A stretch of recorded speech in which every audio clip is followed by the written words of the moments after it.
Estão comigo aqui Dalcira de Oliveira, Ana Pozobon, mas especialmente está conosco na abertura do programa dessa quarta-feira a professora Solange Lousada, secretária municipal de Educação e Cultura, que vai nos dar...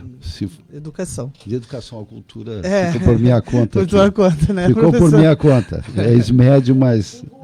Só faltou, exatamente. Mas é uma pessoa envolvida com a cultura. Só faltou dizer que era do desporto. Antes era. Antes era, né? Exatamente. Exatamente. Então, feito esse reparo,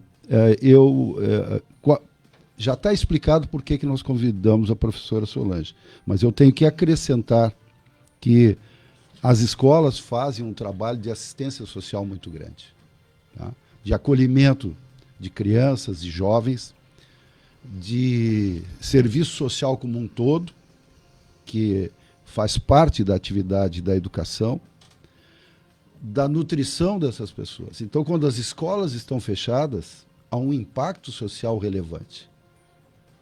Os números são em torno de 5 mil, 6 mil alunos, professora Solange. Bom dia. Bom dia, ouvintes. De fato, nós temos uma rede que passa de 6.200 alunos, né, entre educação infantil, ensino fundamental e educação de jovens e adultos. Obviamente, quando estão fechadas, estas crianças, esses estudantes, deixam de ter todo o atendimento, inclusive nutricional, né? Então, isso impacta bastante. Como tu disseste mesmo, né? Os professores, esse tempo, os que tiveram acesso não pararam nunca, né? Tentando fazer essa mediação, né? Onde é que estavam com algum problema, faltando alimentação, ou então estavam desalojados. Realmente é um período bastante difícil. Eu diria que até que Cachoeira, né, diante dos outros municípios que nós estamos acompanhando, ainda está muito bem, né? Nós temos, podemos dizer que uma região aqui da nossa cidade que está bem comprometida, né, que é aqui a região dos Ribeirinhos, né, que atinge especificamente duas escolas nossas, que é a EMEI Cristo Rei e a Dora Abreu. Então, são crianças que estão espalhadas pela cidade, né? Tanto nos abrigos quanto na casa de familiares. E estão deixando, evidentemente, de ter aquela alimentação que teriam lá na escola, né? Mas os nossos professores, eles são, de fato, guerreiros, assim. Eles não perderam nunca, né, o contato com essas famílias, procurando buscar como estavam, as suas necessidades, cobrindo no mínimo, né? No mínimo aquelas questões de alimentação que eles estão recebendo nos abrigos, né? A comunidade tem sido, que é o voluntariado também, né? Além de tudo que a prefeitura tem conseguido pelos meios, né? Que ali de defesa civil, a movimentação de pessoas, mas a gente não pode dizer que é a mesma coisa, que não é, né? Então, realmente, é mais um período que nós teremos pela frente. Estamos vivendo outra calamidade, né? Nem bem recuperamos da pandemia da Covid e agora entramos nesta. Professora Lousada, podemos dizer que essa é uma situação diferente porque a pandemia, as pessoas ficaram isoladas, mas ficaram no seu núcleo familiar. E agora elas estão fora. Elas estão longe de casa, elas estão longe daquilo, das suas referências pessoais. Isso vai afetar, com certeza, a saúde mental não só das nossas crianças, adolescentes, nossos alunos, como também dos nossos professores. Com certeza. Nós já fizemos uma avaliação e conversamos sobre isso, né? A pandemia, nós conseguíamos nos esconder, digamos. Nós poderíamos estar resguardados dentro das nossas casas. Agora é diferente. Agora, muitos não temos acesso. Muitos professores, por exemplo, nós temos 13, inclusive. A gente fala muito das pessoas, nós falamos muito das nossas crianças, mas nós temos 13 professores que estão desalojados, né? E as escolas, tem umas que nós não temos acesso. Então, por mais que se tenha vontade, por mais que se tivesse uma plataforma de ensino, por exemplo, né? WhatsApp, que na pandemia se usava para não perder o contato com as crianças, com as famílias, hoje praticamente está inviabilizado.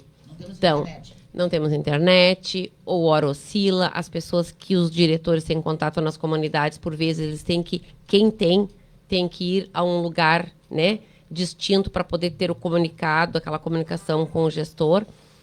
E diante disso, os nossos alunos também, né? As notícias que se tem, agora está começando a melhorar um pouquinho, ali nos primeiros dias, era alguém da comunidade que conseguia dizer para o diretor, olha, estamos ilhados, não temos mais o que comer, não temos água, né? Muitos não tinham como chegar. E aí entrou, então, a questão de o que nós temos nas escolas e que as famílias poderiam chegar até a escola para ter aquele alimento. Então, com certeza, né, isso a gente verificou junto ao executivo para que nada acontecesse de forma ilegal, né? Também em contato com o nosso Conselho de Alimentação Escolar. A escola, lá onde conseguiram chegar as pessoas da comunidade, não o diretor, porque o diretor estava aqui isolado. Ele não conseguia ter contato lá, né? Ele não conseguia chegar. Então, alguém da comunidade, ou um professor, ou um funcionário que estava lá, ele foi o nosso elo de ligação com as famílias, inclusive com a alimentação escolar. Professora Solange, quantas escolas ainda estão sem funcionar a pleno? 13 escolas. 13 escolas de 30 e 39. Isto. Ontem, 13 era até ontem, né? Porque Dora Abreu também nós suspendemos, porque eram muitas crianças fora ali do bairro, né? Ou em abrigos, ou em casas de familiares. Então, a gente pensou em deixar mais alguns dias para que a própria escola também, né, se reorganizasse, visse quantas crianças eles teriam para começar, para recomeçar. E ontem a gente teve uma reunião com a diretora da escola e achamos por bem recomeçar aos poucos. Então, hoje eles estão retornando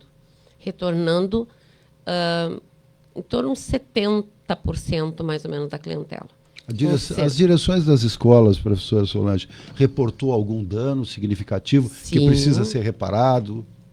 Não no tamanho, na proporção que outros municípios tiveram, né? Tiveram municípios que não existem mais escolas, né? Então, na primeira reunião que a gente fez com os diretores, a gente disse, nós estamos com problemas, sim. Não podemos negar isto, né? Porque superou qualquer uma das outras. Então, tivemos comunidades que a gente não tinha enfrentado isso nunca. Mas, em relação ao que outros municípios, a gente teve danos, tivemos, né? Alguns problemas estruturais que já existiam acentuaram, né? Então, nós temos todo um relatório do que as escolas... No primeiro momento, foi isso que a gente fez. O que vocês conseguem apurar, né? Com alguém da comunidade. Então, tem muitas coisas que precisam ser refeitas. Mas não foram impeditivos delas voltarem, né? Então, tinha algumas goteiras lá no telhado, por exemplo, né?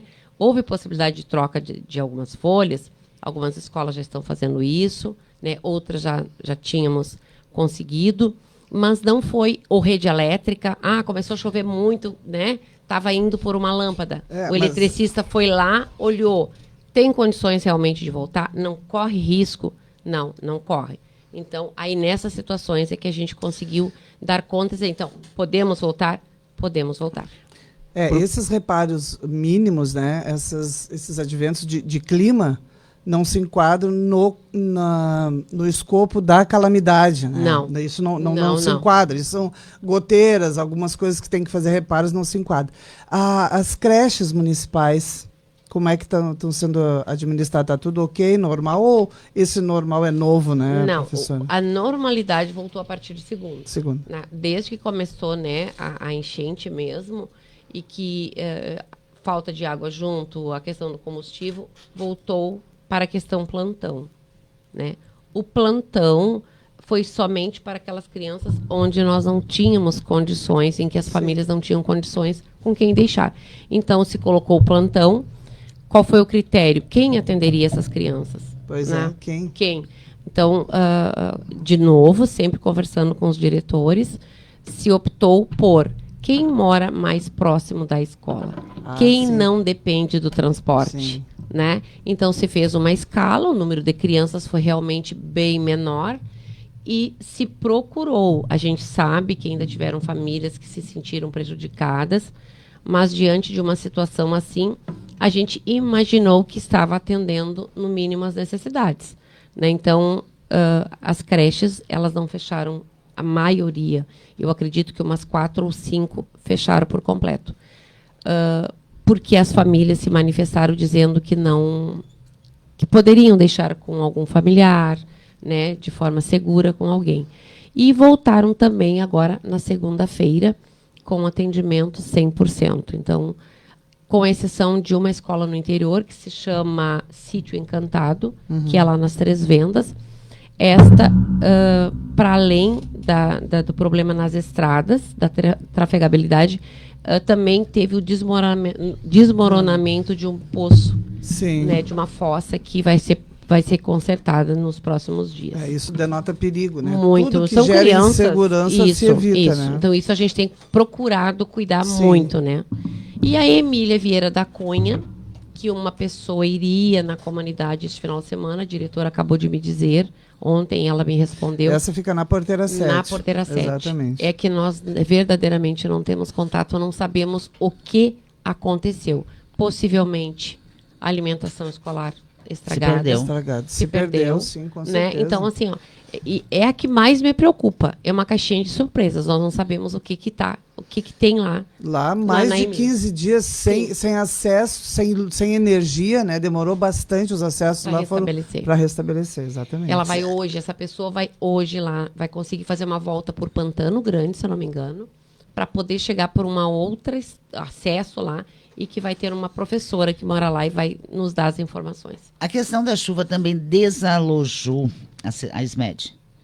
Né? Vocês estão acampados, digamos assim, em outras salas de outras Isso. secretarias. Antes da chuvarada, da catástrofe, nós vimos com problemas de professores e também de monitores. Alguma coisa nesse sentido estava sendo discutida, principalmente na questão dos monitores, ainda mais agora nesse pós-catástrofe.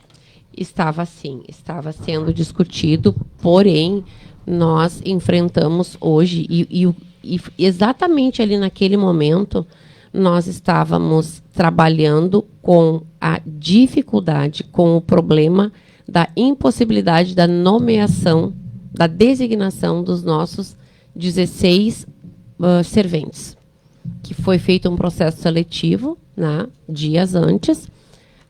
As pessoas já estavam fazendo os seus exames, indo para a perícia, né, praticamente já escolhendo as suas escolas para onde seriam designadas. Aí veio a notícia dos 64% do limite prudencial. E com a determinação, com a orientação do tribunal, de que, a partir daquele momento, nada, nenhuma nomeação, e isso, né, todos nós já sabemos.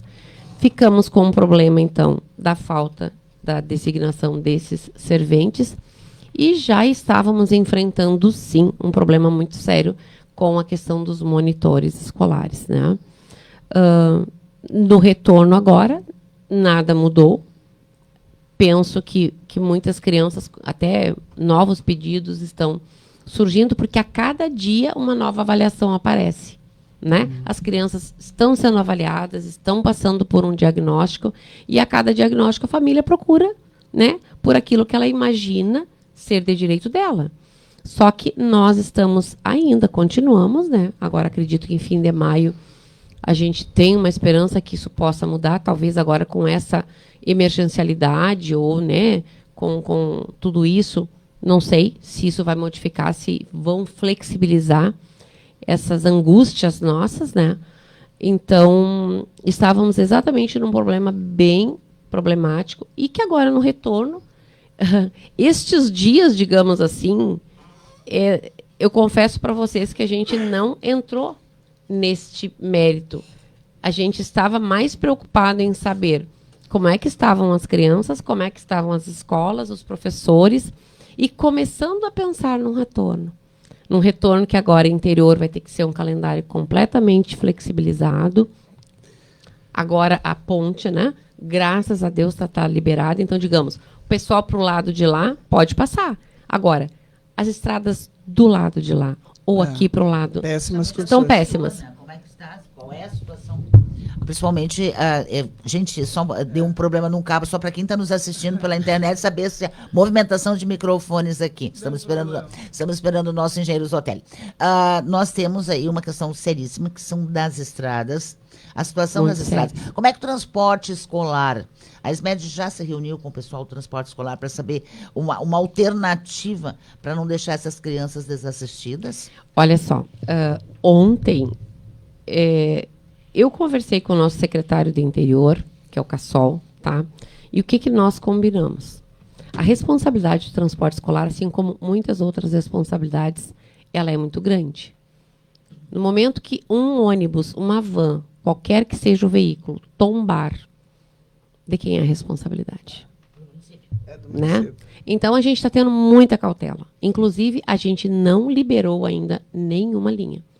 E a gente não vai liberar enquanto nós não tivermos certeza que esse transporte vai estar passando seguro pelas vias. E as águas não baixaram E as águas, ainda, né, professora? Tem muita coisa ainda. Então, o que a gente combinou, né?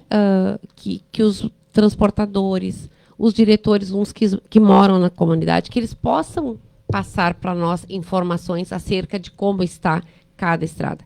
Obviamente que a gente vai ter que chegar lá. O secretário já me disse que, ao mesmo tempo, isso não vai ser possível.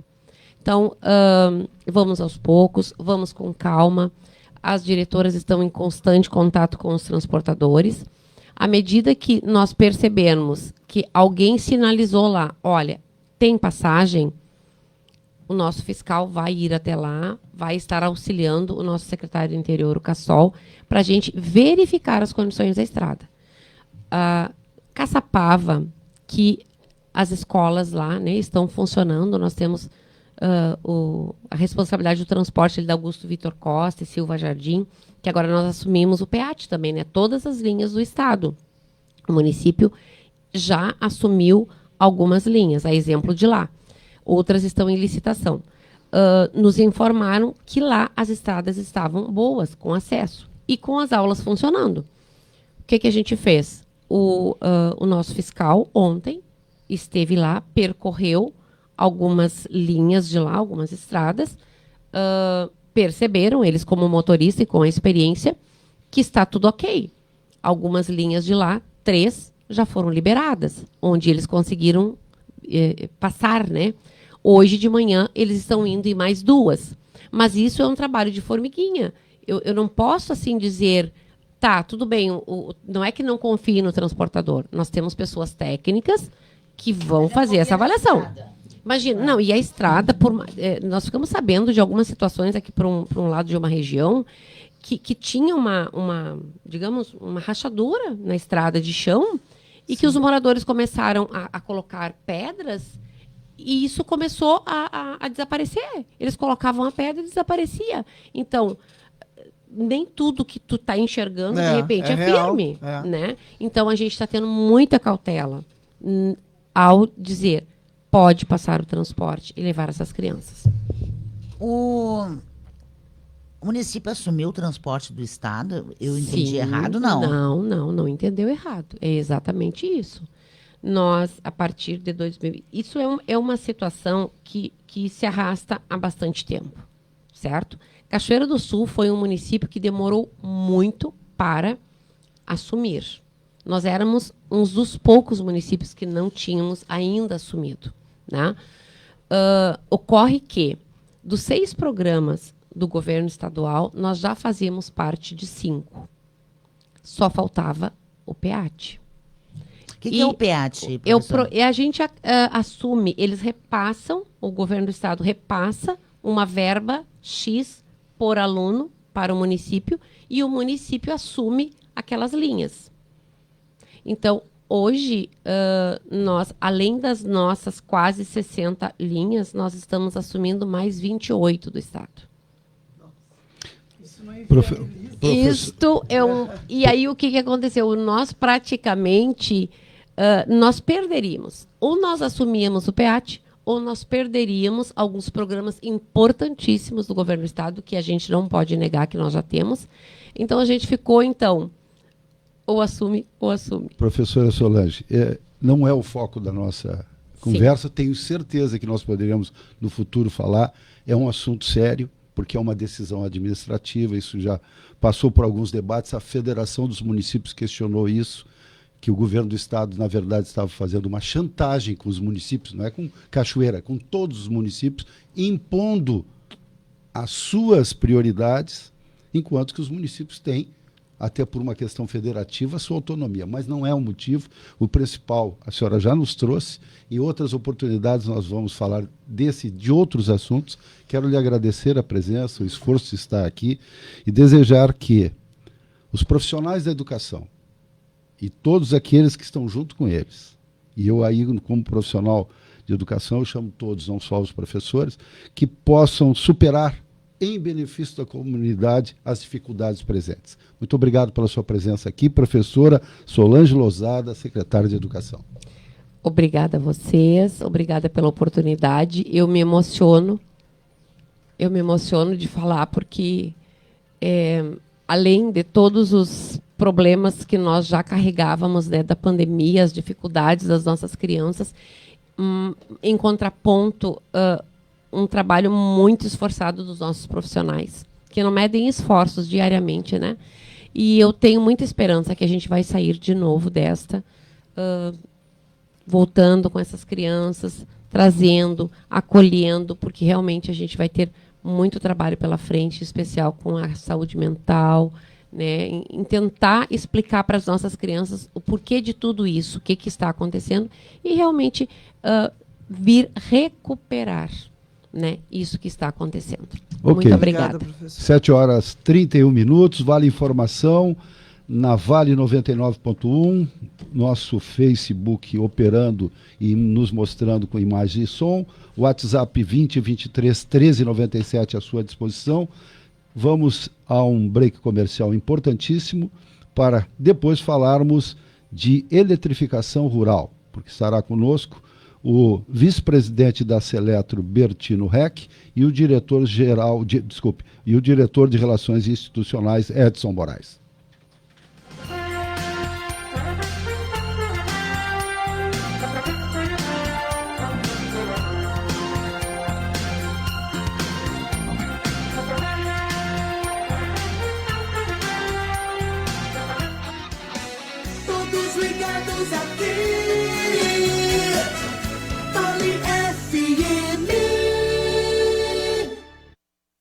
Atenção, associado. A Seletro está ao seu lado no momento mais desafiador da história do Rio Grande do Sul. Em meio a inúmeras dificuldades impostas por um fenômeno climático que causou volumes de chuva sem precedentes, impedindo acessos e deixando ilhadas comunidades inteiras, nossas equipes estão trabalhando 24 horas por dia, com o objetivo de restabelecer a energia o mais breve possível. Direção, conselheiros, funcionários de diferentes setores e as equipes operacionais trabalham em conjunto, ouvindo os anseios dos associados neste momento delicado que estamos atravessando e canalizando esforços em busca de soluções. Associado, a Seletro está ao seu lado, trabalhando incansavelmente por você. Seletro, 54 anos. Visão de futuro. Siga a Vale FM no Instagram. @Rádio Vale FM _99.1. Rádio Vale FM 99.1, Cachoeira do Sul.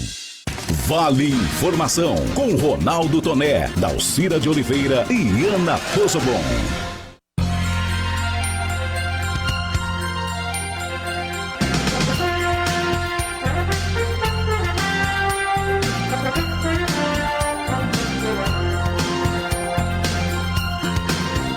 Sete horas 34 minutos, Vale Informação 99.1. Muito obrigado pela sua audiência, pelo seu carinho, o senhor, a senhora, que acompanha esse nosso programa que traz entrevistas, comentários, e agora nós vamos falar de algo que é vital. É aquela infraestrutura que as pessoas, quando não tem disponível, reclamam e reclamam muito. A energia elétrica. Seletro, 54 anos atuando em toda essa nossa região, mas com a base em Cachoeira do Sul, já enfrentou ao longo da sua história as mais diferentes adversidades e, em outras ocasiões, também auxiliou terceiros a resolver o seu problema de energia. Sempre lembrando aí o esforço, por exemplo, para apoiar a EGE Corsã, no sentido do abastecimento de água, que só pode ocorrer se tiver a energia disponível. Enfim, está conosco aqui o vice-presidente e diretor-geral da Seletro, o senhor Bertino Reck, que nos honra com a presença, acompanhado, na verdade, não apenas do Edson Moraes, o Macarrão, nosso amigo, diretor de Relações Institucionais, mas também de técnicos que se somam a ele para explicar, acredito, com mais detalhes, como está se superando essas dificuldades, não só em Cachoeira do Sul, mas em todos esses municípios, que ao longo nesse centro-serra, né, para o lado da Quarta Colônia, onde a Seletro atua. Bertino Reck, bom dia. Bom dia aos ouvintes que estão nos escutando. A gente vem aqui realmente, junto com o Macarrão, junto com nossos engenheiros aí, para realmente esclarecer o que nós já passamos, o que a gente está passando. Eu quero cumprimentar todos os ouvintes, quero cumprimentar nossos associados também, que estão nos escutando, principalmente nossos associados, e dizer para nós, para vocês, para quem está nos escutando, que a gente está trabalhando junto com nossos funcionários, junto com nossos gerentes, junto com nossos engenheiros. A gente está trabalhando assim dia e noite, né? Desde que começou essa chuvarada, desde que deu essa enchente, a gente está trabalhando. A gente até tem muitas vezes pena dos nossos funcionários, da maneira que estão trabalhando sábado, trabalhando domingo, trabalhando na chuva, trabalhando no molhado, na água, mas estamos trabalhando. Isso para nós fazer o bem para o nosso associado, para nós chegar com o mais breve possível, chegar energia lá na propriedade dele, lá nas casas deles, é o que a gente está fazendo. Então, a gente tem muito ainda a agradecer também para os nossos funcionários, né, que estão trabalhando. Eles são realmente uns heróis. A gente pode dizer que são os heróis pelo trabalho que eles estão fazendo todos esses dias. Para a Seletro deve chegar todos os dias pedidos de socorro dos associados em relação a regiões que tiveram dificuldade de receber energia. Quais seriam os pontos mais nevrálgicos, Bertino, para dissolução da Seletro?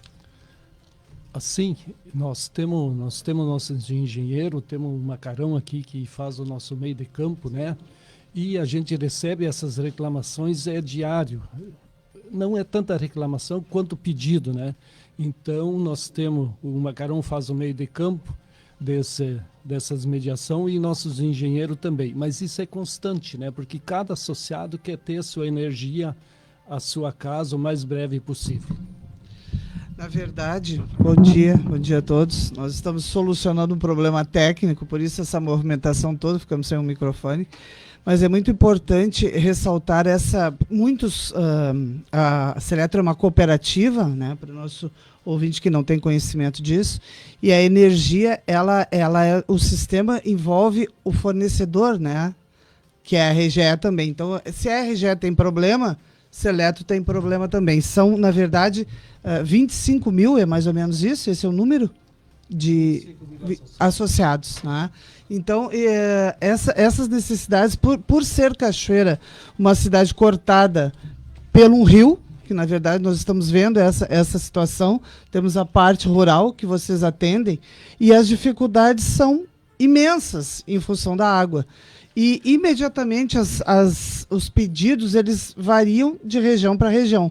Como é que vocês estabelecem essa relação até para o consumidor entender que nem sempre a Seletro pode agir sozinha, né? Às vezes a Seletro não depende só dela. Deu problema com a RGE, como é que a Seletro viabiliza isso? Engenheiro... Bom dia. Eu estou lendo o crachá, porque Renan. nós não... Renan, tudo bem, Renan? Seja bem-vindo. Tudo bem. Bom dia, ouvintes da Rádio Vale. Bom dia a todos os associados que estão nos ouvindo aí e todos os ouvintes da rádio.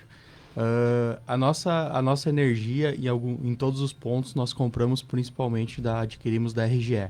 Então nós dependemos da RGE para fazer esse suprimento para a Seletro, né? Mas nesses casos teve alguns pontos mais afetados, outros pontos menos afetados, né? Como por exemplo ali na Várzea do Castanino, que nós temos 2 pontos ali que é adquirido da RGE, esses 2 pontos ali foram mais atingidos, as redes ficaram submersas, então ali estão desligadas até hoje por segurança, né? Não tem como religar aquela energia e não tem como a RGE reconstruir essa rede, né? Até em função de ter mudado toda a logística, porque pararam os carros e caminhões e começaram os barcos, né? E a água ficou praticamente cobrindo a rede elétrica também. Isso, exatamente. E aí nós tínhamos alguns pontos que era a Seletro, que atravessava o Rio Jacuí, que também tiveram que ser desligados por motivos de segurança, por causa desse trânsito de barcos, de pessoas que não tem aquele conhecimento lá e não sabe o risco que tem uma rede elétrica energizada, né? Então as redes todas tiveram que ficar desligadas. E depois nós fomos religando aos poucos essas redes para restabelecer energia com segurança, principalmente. O pessoal fazia uma inspeção de barco, a nossa equipe, com apoio do Exército aí de Cachoeira. E nós começamos a religar. O primeiro ponto foi uma rede ali próxima a Granol, que atravessa lá para a parte sul de Cachoeira. Então, naquele alimentador ali, nós conseguimos energizar toda a parte sul de Cachoeira do Sul ali. Claro, com uma restrição bem grande de carga ali, né? Nós orientamos os clientes associados a usar a energia de forma racional, como foi a água, né? Então, ele tem um limite lá e nós estamos trabalhando lá com 30% da nossa capacidade, mas hoje estamos conseguindo atender todo mundo já com energia. O município de Cachoeira, engenheiro Renan, está suprido todo de energia nas redes da Seletro? Isso. 100%? Hoje nós estamos com 420 associados sem energia. Ainda? Isso. De 3.700? Em Cachoeira, de 3.700. Em que localidades? Aí, desses 420, 370 são em balneários. Os balneários foram duramente afetados, não tem nem como restabelecer energia antes que o pessoal reconstrua. Então vamos falar, Irapuá, São Lourenço, Capão Grande. Basicamente esses 3. Isso, esses 3. E 50 associados que ainda estavam sem energia na noite de ontem. Casos isolados, assim, que o pessoal está fazendo os atendimentos. Agora com a liberação da ponte do Fandango ali vai facilitar a nossa logística, né? Porque nós estamos... Mas foi algo, engenheiro, me permite, que eu estava explicando aqui, justamente nós conversamos com a professora falando sobre a questão das escolas municipais, que é um problema de acesso, né? E nós temos esse problema da Porteira 7, isso não é pessoal, não é porque eu sou da Porteira 7, mas é que, na verdade, o São Nicolau é tão próximo à Porteira 7 da cidade, mas se torna tão distante, porque a volta pelo chimarrão, o acesso à Porteira 7, as propriedades de lá, só chimarrão, porque abriu a ponte ontem. Porque, do contrário, as equipes da Seletro não conseguem acessar a Porteira 7 devido ao São Nicolau, que ainda está submerso e a água subiu a partir de ontem. Então, esses casos isolados, eles são comunicados diretamente. Por isso que é bom reforçar que cada um que tiver o contato, vamos passar de novo os telefones, para que o associado possa ligar diretamente e falar, minha propriedade está com problema, por favor, venha me socorrer. Porque ainda vai demorar bastante. Tem previsão de chuva para amanhã, de novo. Então, viabiliza mais. Os acessos têm sido um dos maiores problemas para vocês, com certeza.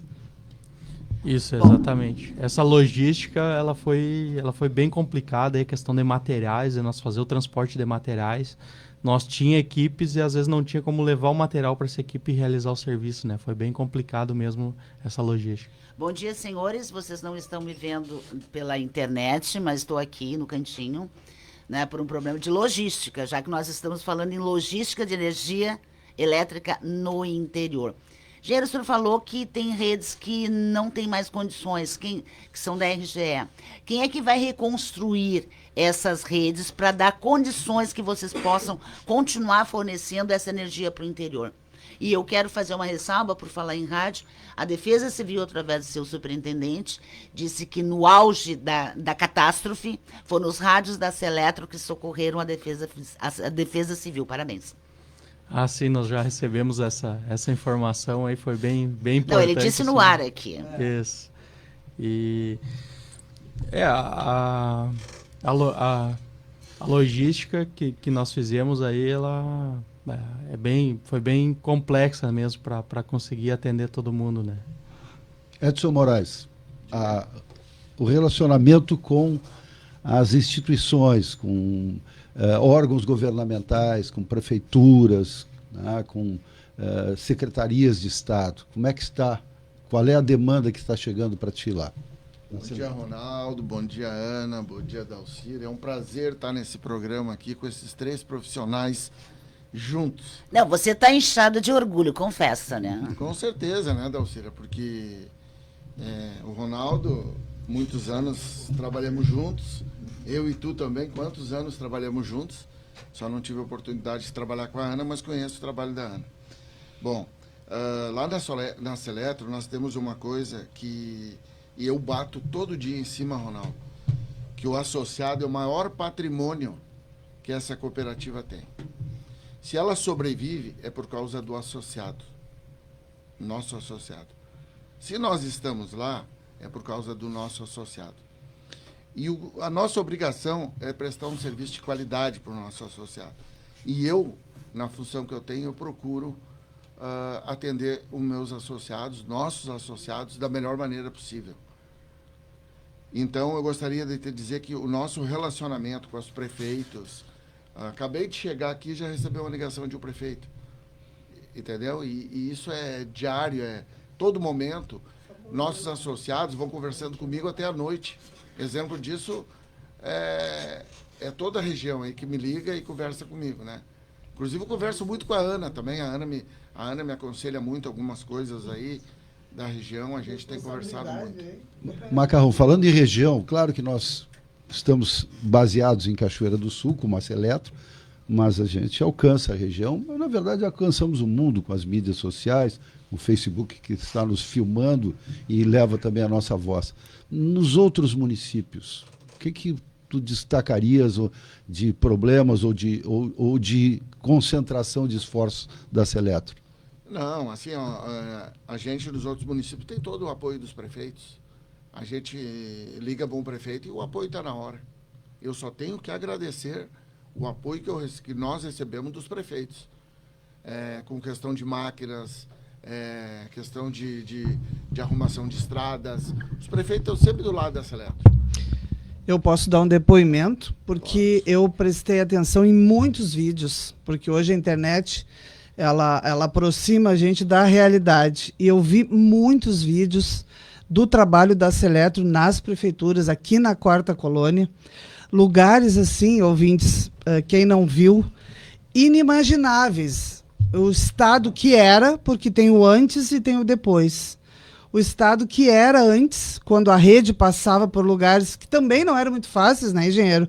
Porque, na verdade, a Seletro tem a missão também assim, isso é bom que se esclareça.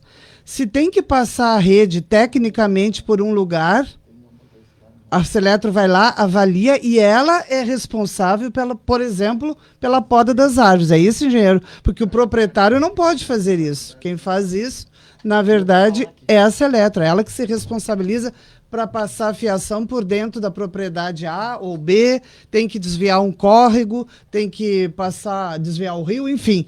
Esse critério é um critério extremamente técnico da Seletro para ver onde que a rede passa. É assim que funciona? Isso, exatamente. Tem bastante a questão da autorização do proprietário. Nós sempre procuramos assim deixar a rede onde fique mais fácil de fazer uma futura manutenção, né? Então, preferencialmente, claro, ela vai ficar na beira da estrada, na beira de uma cerca, assim, e que não atrapalhe, ela fique de fácil acesso e que não atrapalhe aquele produtor ali também que não quer chegar com uma máquina ali, ter que desviar e atrapalhar na produção dele, né? Então, geralmente é nesse sentido, né?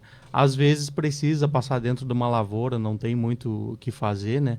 Aí, essa questão da localização sempre é feito um levantamento a campo, uma equipe técnica vai para fazer essa alocação para ver o melhor caminho para a rede chegar com a energia para o nosso associado. Mas eu gostaria de salientar uma coisa aqui, Dalcira, Ronaldo e Ana. Nós estamos recebendo um reforço muito grande aí de uma cooperativa de Santa Catarina. Era a minha próxima pergunta. O nome da cooperativa, Cooperaliança. É uma cooperativa da cidade de Içara, em Santa Catarina, que está disponibilizando aí solidariamente o seu presidente, o Reginaldo, mais conhecido como Dedé lá, em parceria com a Seleto, ele está nos colocando à disposição 14 homens. Durante o prazo de até 40 dias, nós podemos ficar com esse pessoal nos ajudando aqui nas redes. Solidariedade. Eles estão vindo com 18 caminhões para o Rio Grande do Sul, para ajudar as outras cooperativas, e onde eles adotaram a Seletro. Essa cooperativa adotou a Seletro aqui. Então, com 2 caminhões, uma caminhonete, uma equipe de 14 homens, que eles estão trocando semanalmente. Vem 8 homens e vai 8 homens para descansar. E eles estão nos auxiliando aqui. Então, isso é louvável, a atitude desse presidente e de Santa Catarina em solidariedade ao Rio Grande do Sul. Então, nós só queremos agradecer realmente de coração e gratidão, né? Muita gratidão. Renan, queria fazer uma observação, um complemento. Não, é só comentar mesmo da nossa força que nós temos aí, que estamos trabalhando, né? Nós estávamos com 120 eletricistas trabalhando na rede, aproximadamente. Contratamos mais duas empresas terceirizadas também por causa dessa questão de logística. Exatamente. E agora, com esse auxílio dessa cooperativa de Santa Catarina, então, que trouxe mais 14 pessoas aí para ajudar nós estamos com força máxima aí para atender todas as nossas regiões, né? E eu acho que isso aí é bem importante, né? Nós estamos com todo o material, toda a equipe disponível, e alguma coisa ainda que falta é o acesso em algumas localidades aí para nós atender, né? Nós estamos aqui no estúdio ainda com a presença do Fabiano Pereira, que eu suponho deve ter informações de campo, algumas coisas interessantes para contar do operacional, de quem olha a rede e tem que resolver o problema. Bom dia, Fabiano. Bom dia a todos os ouvintes, bom dia aos nossos associados. Eu só queria passar a informação que hoje, desde ontem, nós estamos com essa força na 4ª colônia, lá na região de Caimborá, linha dos Cocos e Nova Palma. Então, essa cooperativa a Coirmã, que veio nos ajudar, terminou o serviço na linha do Rio, em Candelária, e prontamente já se deslocou para lá. Então, hoje nós vamos estar com a equipe da Cooper Aliança, mais 3 equipes H pesadas da Seletro, mais uma reta escavadeira que nós contratamos e mais o apoio da Prefeitura de Nova Palma, para ver se até mais tardar amanhã a gente consiga restabelecer a energia em quase todos os pontos lá. E depois que a energia está recuperada, né, o engenheiro Renan já falou um pouquinho sobre isso, precisa olhar toda a rede e talvez trechos tenham que ser refeitos? Sim, teve trechos lá que praticamente foram destruídos. Além da estrada não existir mais, a rede foi levada embora. O Rio Jacuí tomou conta da rede. Para alimentar Caimborá, sexta, sábado e domingo as equipes trabalharam em 2 travessias do Rio Jacuí na localidade, com barcos na chuva, e tivemos que construir em torno de 500, 600 metros de rede até o Jacuí, para depois fazer a transposição. Mas como chegar sem estrada, sem condições de trafegabilidade, como chegar a esses locais? Somente com o apoio de todos, prefeitos, comunidade, senão não conseguimos. Somente com o apoio dos prefeitos, comunidade, nosso associado também, abraçou junto o serviço. E com novas tecnologias, a gente está usando postes de fibras. Para ter uma ideia, um poste de 11 metros de fibra pesa 130 quilos. Um concreto pesa 1.500. Então, esses postes possibilitam acessar esses lugares de difícil acesso. Claro que existe uma preocupação também do associado, porque quando a gente fala em cooperativa, e é uma coisa que eu gosto sempre de ressaltar, numa cooperativa todo mundo é dono, né? Não é um dono ou 2 donos, né? São todos, né? Todos os associados da cooperativa da Seletro são donos, mas depois, como fica essa cobrança a esses associados? Vai ser pedida essa colaboração, vai ser suspenso o pagamento da conta de energia? Quem é? Porque, na verdade, existe uma dificuldade hoje, inclusive de renda para as pequenas propriedades no interior, inclusive. Sim, isso eu vou deixar para o Renan responder, que é a parte mais comercial. Tá certo. A ANEEL, que é a agência reguladora ali, ela já está tomando essas providências para essas questões todas, né? Então, eles já estão vendo isso e já estão se posicionando quanto à cobrança, quanto a não cobrança de juros. Tem toda essa questão que é a agência que manda as regras agora, flexibiliza algumas coisas para nós poder aplicar, né?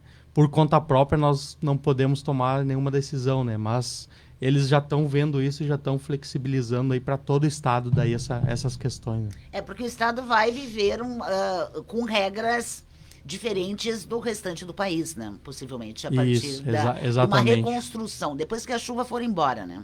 Em princípio, vão ser 3 meses daí que vai ser esse tratamento diferenciado aí pro Rio Grande do Sul, daí principalmente para os atingidos aí, que é todo o Estado, né? Engenheiro Renan, toda tragédia, como essa calamidade, ela traz ensinamentos, né? E agora essa experiência com essa cooperativa, com o apoio dessa cooperativa, que também traz o seu know-how, né? Que nunca está perfeito, acho que estamos sempre aprendendo em todos os segmentos. Isso para a Seletro, assim, as observações nós fizemos até hoje de certa maneira. Tem a possibilidade, né? O Fabiano está concordando com a cabeça. Fabiano, tem a possibilidade assim, de revisar metodologias, revisar sistemas daqui para frente, né? Não se olha mais para trás. Agora daqui para frente, a partir desse episódio. Sim, a gente vai aproveitar essa experiência para ver nossos procedimentos, processos, até equipamentos. Eles estão ocupando hoje, até algumas cooperativas nossas aqui do Sul já usam as caminhonetas com cesto aéreo. Que é uma tecnologia que eles trouxeram, estão ocupando ali e está mostrando mais eficiência. Cesto aéreo, na verdade, para o ouvinte entender, é acoplado na caminhonete o acesso até a rede. Isso, não precisa aquela escada, né? Porque é perigoso, inclusive, aquela escada encostada no poste. A escada se usa porque, de repente, o veículo não pode acessar o poste. Claro. Mas em áreas urbanas, a gente vai poder usar isso aí e melhorar o rendimento do serviço. Muito bem. Vice-presidente Bertino Reck, para encaminharmos a nossa entrevista, o que os conselheiros, a direção mais efetiva e conselheiros vão fazer nesse momento em termos de organização? Vão promover algum tipo de encontro para que os associados possam pessoalmente fazer as suas reivindicações, ou há alguma estrutura permanente ou de emergência no caso de hoje?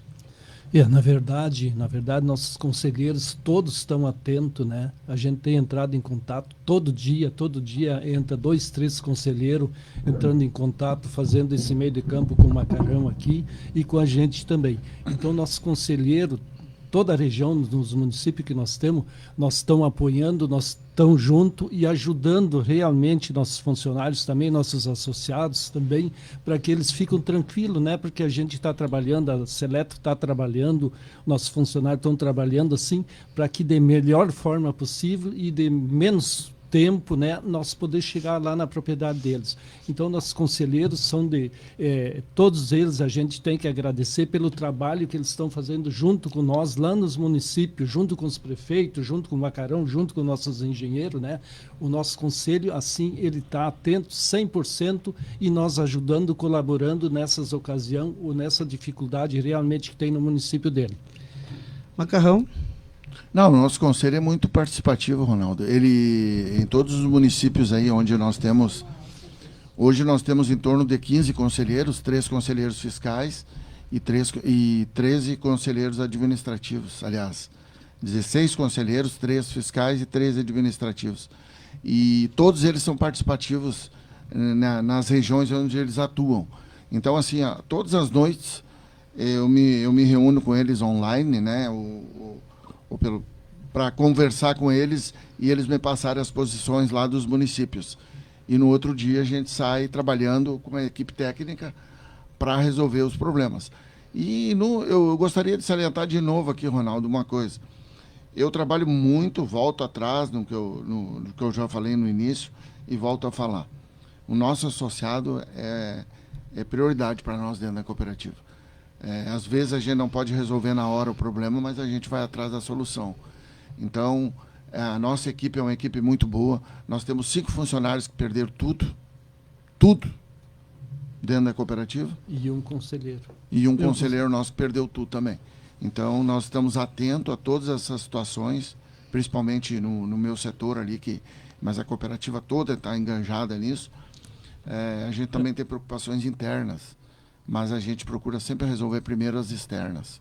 Então, estamos aí do lado do nosso associado. E a Ana é testemunha disso, porque a Ana, além de ser jornalista, tal, ela é associada da Seletro. E ela vê a atenção que, principalmente ela tem conversado muito comigo. Sou testemunha. Sou testemunha. Tem conversado muito comigo. E eu tenho, né, Ana? Sim, sempre que... Inclusive, eu queria fazer um registro aqui, como a gente conhece o trabalho da Seletro sempre, existia um problema até o ano passado, que era a comunicação. Né? Não tinham tantos mecanismos de acesso, era um pouco...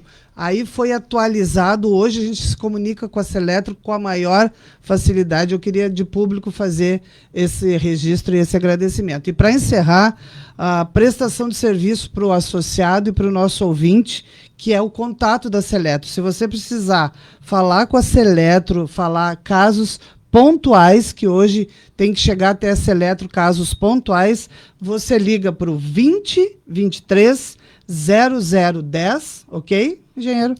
Ou para o 99796-1936. Confere?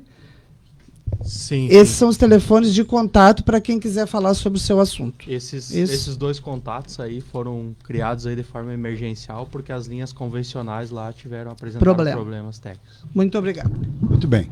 Agradecemos a presença aqui desta comitiva da Seletro. Ficamos muito, muito honrados com a presença do vice-presidente Bertino Reck, do diretor de Relações Institucionais Edson Moraes, do engenheiro Renan, do Fabiano, que nos deu essas explicações operacionais, e desejamos a todos muito sucesso, que vençam o cansaço e a preocupação e consigam continuadamente oferecer aquela energia que não só os associados, que as comunidades precisam.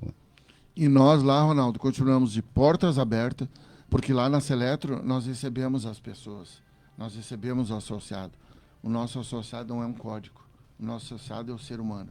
E nós estamos de porta aberta para recebê-los lá na cooperativa, em qualquer lugar onde nós atendemos.